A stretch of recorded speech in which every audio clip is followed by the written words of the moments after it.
하나님 말씀은 구약성경 이사야서 21장 1절 2절 말씀입니다.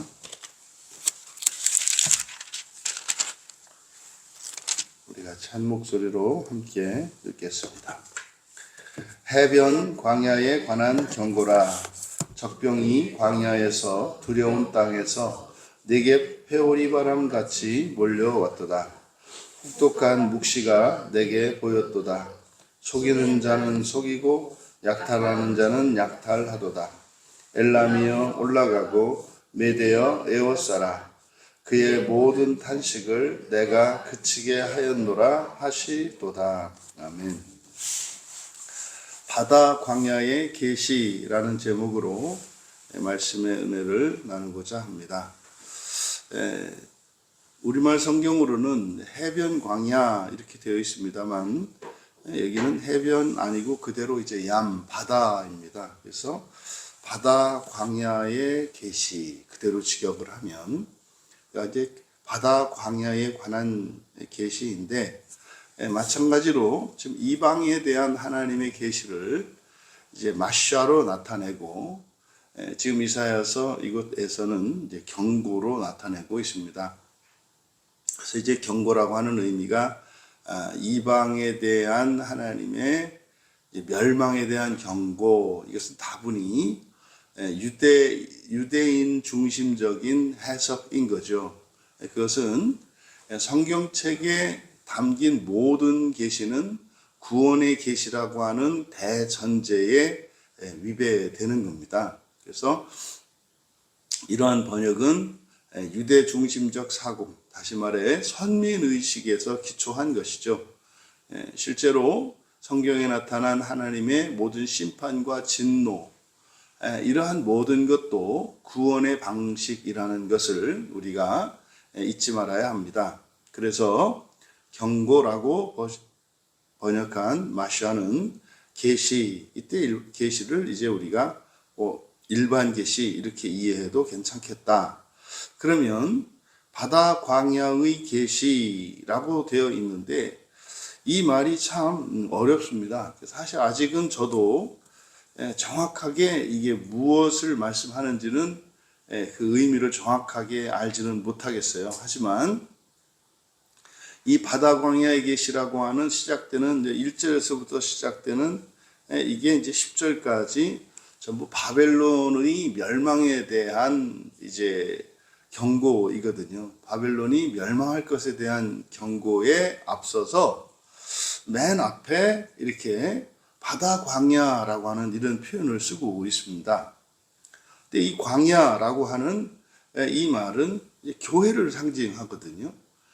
그리고 바다 광야 그러면 대번에 이렇게 딱 이제 구약 성경에 익숙한 사람들에게 딱 떠오르는 말은 육지 광야예요. 그러니까 출애굽한 이후에 이스라엘 백성들이 약속의 땅인 가나안 땅으로 가려고 하지 않을 때 그걸 두려워하고 하나님의 인도하심을 의심하고 오히려 그것이 하나님의 구원이기보다는 오히려 위험하다라고 하는 생각 때문에 그들이 이제 연단되었던 그곳이 이제 광야라는 말이에요. 그런데 바다 광야, 그래서 이제 교부들과 이제 신학자들이 이 부분을 어떻게 이제 해석을 했을까 이렇게 찾아보니까 실제로 이제 초대교부 대표적인 초대교부가 이제 오리겐과 아우구스티누스인데 가장 성경에 정통한 교부는 이제 오리겐입니다. 그래서 오리겐이나 아우구스티누스 이 둘 다 이 부분을 영적이고 비유적으로 이제 해석을 합니다. 그래서 이것은 세상의 혼돈, 그리고 교회의 시련, 그래서 영적 전쟁을 상징한다 이렇게 번역을 했고, 이제 그 이외에 이제 거의 모든 신학자들은 현대 신학자에 이르기까지 그냥 이거는 바벨론에 대한 이제 경고를 은유적으로 이렇게 표현한 거다. 이렇게 이제 표현을 합니다. 하지만 이것을 바다 광야의 계시라고 이사야 선지자가 기록한 것은 그 이상의 의미가 있겠다. 그래서 실제로 요한계시록에서도 이 바벨론이라고 하는 것은 세상의 강력한 이 세상을 나타내거든요. 그래서 이 바다 광야에 계시라고 할 때 비유적인 표현이겠습니다마는 이것이 실제로 이 세상에 있는, 다시 말해 아담과 하와가 그 창세기 3장에서 타락한 이후에 하나님으로부터 이제 징계를 받는데, 실제로 그때 이제 저주를 받지 않는 그곳이 이제 바다예요. 물 수생 생물들이거든요. 그래서 실제로 노아의 홍수 때 심판당하지 않았던 곳이 이제 바다입니다. 그래서 이제 요한계시록에서도 마지막 때에 올라오는 그 짐승의 출처가 이 바다가 되거든요. 그러니까 이 해변 광야의 계시라고 할 때 이것은 다분히 종말론적인 그런 계시의 의미를 갖고 있다, 이렇게 이해되어집니다. 그래서 대략 요한계시록에 나와 있는 이제 바다에 관한 것들을 찾아보게 되었는데, 요한계시록 7장 2절에 보면은 거기도 이제는 바다도 심판의 대상이 됩니다. 그런데 마지막까지 남겨두는 것이 바다예요. 그래서 하나님의 모든 종들이 이마에 인칠 때까지 바다에 대한 심판이 유보됩니다. 그러니까 이 바다 광야라고 하는 이것은 바로 종말 직전에 관한 그런 계시인 것으로 보여요. 그러면 요한계시록에서 나오는 바다에 대한 이야기들이 이제 계시록 8장에서는 어떻게 이제 바다에 심판이 임하느냐면, 불붙은 산더미가, 산 같은 이 불덩어리가 바다로 떨어지죠. 그래서 바다의 3분의 1이 피가 되고 바다의 생물도 3분의 1이 죽습니다. 또 요한계시록 13장에서는 그 바다에서 신성을 모독하는 한 짐승이 나오죠. 10뿔과 7머리를 가진 그 짐승이 나옵니다. 그리고 계시록 15장에는 불이 섞인 유리바다 같은 것에서 벗어난 이들이 유리바닷가에 서서 찬양합니다. 이거는 다분히 지옥을 거쳐서 지옥을 벗어난 이들의 모습으로 보여져요. 그리고 계시록 18장에서는 큰 성 바벨론도 바다에 던져질 것이다. 그래서 하나님의 이 세상에서 하나님의 심판이 최종적으로 임하는 곳이 이제 바다라는 것을 알 수가 있어요. 그래서 예수님께서 그 예수님의 행적을 기록한 복음서에서도 바다를 순종시킨 사건, 그리고 바다 위를 걸으신 사건, 그리고 이제 세상을 바다와 육지로, 마태복음 23장 15절에서 보면은 하나님이 천지를 창조하시잖아요. 그래서 하늘과 땅을 창조하시고 땅과 바다의 경계로 나눈 것이 창세기에 나오는 세상 구분인데, 마태복음 23장 15절에서는 세상을 이제 바다와 육지로 이렇게 구분을 합니다. 그 얘기는 바로 하나님의 구원의 대상으로서 육지와 바다를 구별하고 있는 것으로 보이고, 또 그래서 이사야가 바다 광야라고 했을 때 바로 바다에 속하는 그 구원, 그러니까 이것은 사실은 이 바다라고 하는 게 마가복음 9장 42절에 보면은 지옥의 은유로 바다가 쓰이거든요. 그래서 연자맷돌을 쥐고 바다에 빠지는 것보다 낫다. 그래서 이것이 지옥에 대한 은유로 쓰입니다. 그러니까 이 바다 광야라고 하는 이것은 종말론적으로 하나님의 심판이 최종적으로 마무리되는 곳으로서, 여기는 바로 시기는 종말이요, 이 공간으로서는 지옥에 관한 그런 계시까지 내포하고 있는 것으로 보여져요. 실제로 사도행전 4장 24절과 14장 15절에서 세상을 나눌 때 하늘과 땅 그리고 바다로 구분을 합니다. 천지와 바다. 그래서 신약에 와서 이 바다라고 하는 곳이 독립적인 공간으로 따로 구분이 돼요. 그런데 예수님의 가르침에 의하면 거기가 지옥에 대한 현세적인 은유다. 그래서 우리가 살고 있는 이 땅을 기준으로 했을 때 천국은 우리가 하늘로, 그리고 지옥을 땅 속이라고 하지 않고 신약에서는 바다를 은유적으로 나타내고 있는 것을 알 수 있습니다. 그래서 이 바다 광야의 계시라고 하는 이것은 결국 뭐다?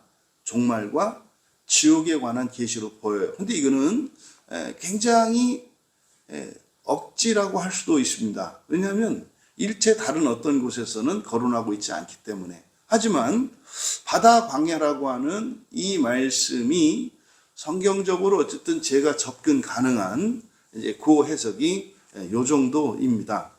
그런데 이 바다 광야의 계시, 그리고 뒤에 있는 내용이 적병이라는 말은 없습니다. 이제 적병이라는 말은 이제 이 본문에 구체적으로 주어가 안 보이니까 주어를 그냥 적병이라고 이렇게 그냥 써 놓은 겁니다. 이거는 바벨론, 이 해변 광야라고 번역한 여기를 이제 바벨론으로 이제 전제하고 이제 거기에 맞춘 번역이에요.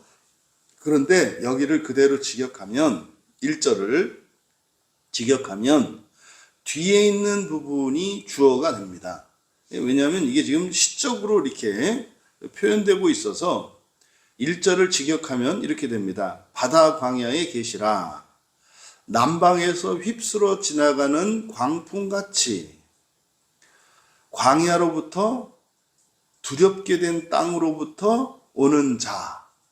이렇게 되어 있습니다. 그러니까 바로 마지막 남방에서 휩쓸어 지나가는 광풍같이 광야로부터 두렵게 된 땅으로부터 오는 자라고 하는 이 번역을 제가 여기 바다 광야를 종말과 그리고 마지막 심판의 처소인 지옥으로 이제 보았을 때 여기 1절에서 나오는 이것은 사실은 하나님의 심판을 위하여 이제 하나님으로부터 파송을 받은 천사로 보여집니다.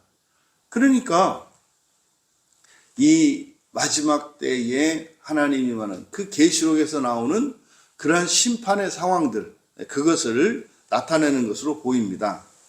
그리고 이제 2절에 혹독한 묵시, 이제 묵시라고 한 이것이 이제 환상입니다. 환상. 하주트니까 이게 눈에 보이는 건데 이제 환상이죠. 환상. 그래서 아주 가혹한 환상이 내게 전해졌도다. 이제 보였다. 나가드 알리다의 수동태니까 알려졌다. 전해졌다. 이렇게 됩니다. 가혹한 환상이 내게 전해졌다. 그러니까 조금 더 심증이 더 굳어지는 거예요. 앞에 바다 광야가 뭐다? 지옥에 관한 계시다라고. 속이는 자, 그 다음에 뒤에 있는 내용이 속이는 자는 속이고 약탈하는 자는 약탈하도다. 이게 문장으로 되어 있습니다만 여기도 전부 식구로 되어 있어요. 그래서 직역할 필요가 있는데 속이는 자의 그 속임과 파괴하는 자의 그 파괴, 속이는 자의 그 속임과 파괴하는 자의 그 파괴, 이건 지금 지옥에서 연단을 받고 있는 죄인들에 대한 대표적인 표현이에요. 이제 계시록 21장과 22장 새하늘과 새 땅에 대해서 이제 가르쳐주고 있는 본문에서도 거기에 들어갈 수 없는 자에 대해서 말을 해요. 하나님 나라에 들어갈 수 없는 자. 다시 말하면 지옥에서 반드시 연단되어져야 하는 것. 그게 바로 이게 속이는 것과 파괴하는 것이거든요. 그러니까 속이는 자의 그 속임, 그러니까 가혹한 환상, 지금 눈에 보인 겁니다. 눈에 보이는 거를 지금 글로 쓰는 거예요. 속이는 자의 그 속임. 그러니까요, 우리 안에 있는 이 악한 것들이 다 드러나는 거예요. 그리고 파괴하는 자의 그 파괴. 여러분, 사랑과 연합은 최고의 가치입니다. 틀림없습니다. 만약에 여러분, 미워하고 거짓을 일삼고 분열하고 파괴하는 것은 절대적으로 하나님 나라에 들어갈 수가 없어요. 첫째 부활할 사람이라 하더라도 그것이 문제인 것을 인식하지 못하고 그것을 극복하고자 하는 노력이 없다면 교회로 인하여 교회 공동체의 지체가 됨으로써 첫째 부활에 참여했음에도 불구하고 하나님 나라에 들어갈 수 없는 일이 분명히 일어나요. 그러니까 이 부분이 굉장히 애매한데, 여러분들이 사실은 이 종말에 내가 과연 지옥에 갈까요, 안 갈까요? 라고 하는 질문보다는 현재 여러분이 철저하게 모든 것을 회개하겠다라 결단하는 것이 중요합니다. 종말에 대한 결정은 할 필요가 없어요. 누가? 교회 안에 있는 사람들은요. 우리가 고민하고 우리가 두려워해야 하는 것은 어떤 것을 근거로 해서 회개하지 않아도 된다는 이런 의견과 생각을 만들어내는 것입니다. 하나님 말씀에 절대적으로 순종을 해야 된다. 그렇게 하고 싶다. 나는 그렇게 할 것이다. 하지만 내가 그렇게 하지 못하고 있기 때문에 하나님 나를 불쌍히 여겨 주시옵소서, 나를 도와주시옵소서. 요겁니다. 그런데 그 어떤 것을 근거로 삼아서 안정감을 누리고 있다면 그건 거짓된 안정감이고 매우 무모하고 위험한 일입니다. 그래서 여기 2절에서 밝히는 속이는 자의 그 속임, 파괴하는 자의 그 파괴라고 하는 것은 인간의 내면의 허물과 이 죄악들을 나타내는 것인데, 바로 하나님의 은혜로 부활하지 못한 자들이 그 아비규환과 같은 지옥에 있는 참상의 모습을 그린 것이다. 그래서 2절에서 뭐라 그랬다? 가혹한 환상이 내게 전해졌다. 본 거예요. 저는 그렇게 해석을 합니다. 이사야는 지옥을 봤어요. 지옥을 봤습니다. 그리고 나서 올라가라 엘람이여, 포위하라 메대여, 내가 그녀의 모든 탄식을 그치게 하였도다. 여기서도 이 엘람과 메대라고 하는 것은 이제 바사, 페르시아 제국이죠. 이제 바사 제국 이전에 이제 나뉘었던 게 이제 합쳐서 메대 바사가 되는데, 바로 엘람과 메대.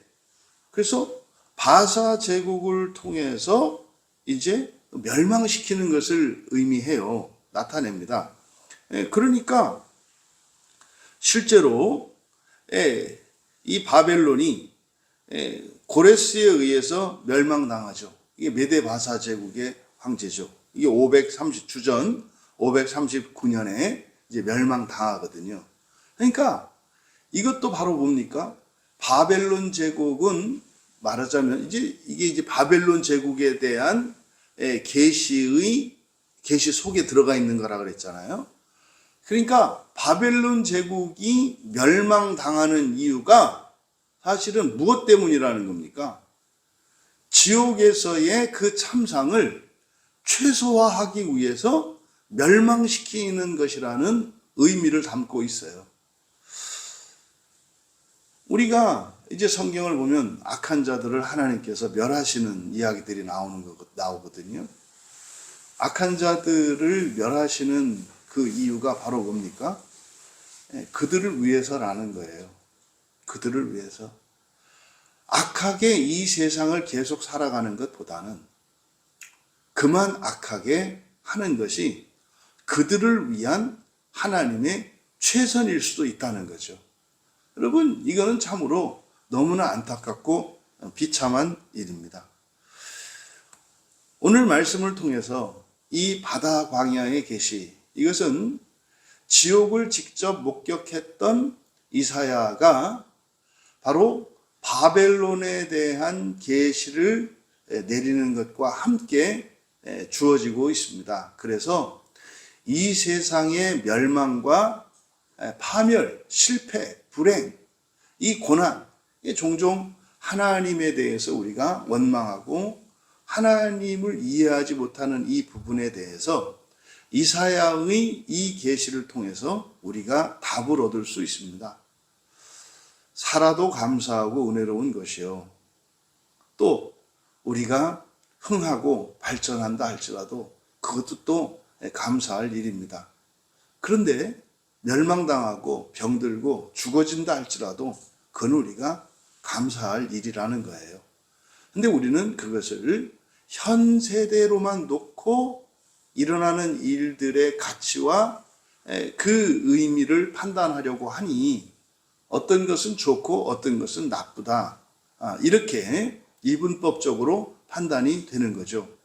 근데 여러분, 하나님은 절대적으로 선하십니다. 그러면 오늘을 살아가는 우리의 현재는 어떠해야 하는가? 여러분, 다 바꿔야 합니다. 그리고 사는 날 동안 계속 바꿔야 합니다. 그것이 우리에게 복된 것입니다.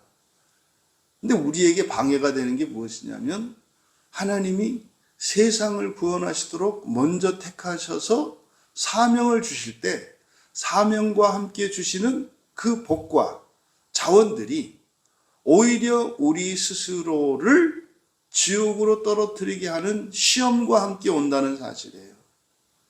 또 반대로 이렇게 결핍의 상황, 아주 지독한 가난과 이렇게 건강을 잃고 어려운 환경 속에서 살아갈 때 사실상 이 세상에서의 즐거움과 낙이 없기 때문에 그 하나님 나라의 소망과 기쁨만으로 이겨내기가 이게 또 어렵습니다. 이런 결핍은 우리 안에 있는 이 연약한 죄성을 자극해서 우리의 마음을 거칠게 하고 사납게 하고 악을 더 드러낼 뿐 회개하기 어렵게 하거든요.